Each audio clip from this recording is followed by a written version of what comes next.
Hello Rajesh sir, நாங்க police ஸ்டேஷன்ல இருந்து பேசுறோம். மறுபடியுமா? உங்களை டிஜிட்டல் அரெஸ்ட் பண்ணிருக்கோம். பக்கத்து ரூமுக்கு போங்க, தனியா. உங்க பார்சல்ல ட்ரக்ஸ் இருந்திருக்கு, தம்பி என்னனும் 10 லட்சம் கொடுங்க, தப்பிக்கலாம். சார் இவ்வளவு எங்க இருந்து? ஒரு லிங்க் அனுப்பியிருக்கேன், இப்ப ப்ராசஸிங்க்கு 2 லட்சம் போடுங்க, பாக்கி அப்புறமா. சார் 2 லட்சம். என்னாச்சப்பா? அம்மா இவர் சொல்றாரு என்னோட பார்சல்ல ட்ரக்ஸ் இருந்ததுதான். அட, கட் பண்ணிட்டான்.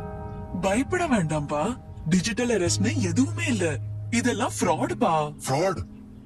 போலீஸ், பேங்க், ஆர்பிஐ இது மாதிரி பேர்ல உங்களுக்கு சைபர் குற்றவாளிகள்ட்ட இருந்து போன் அல்லது வீடியோ கால் வந்தா எச்சரிக்கையா இருங்க. அவங்களுக்கு பணம் எதுவும் அனுப்பாதீங்க. அதோட உடனே போலீஸுக்கு ரிப்போர்ட் பண்ணுங்க.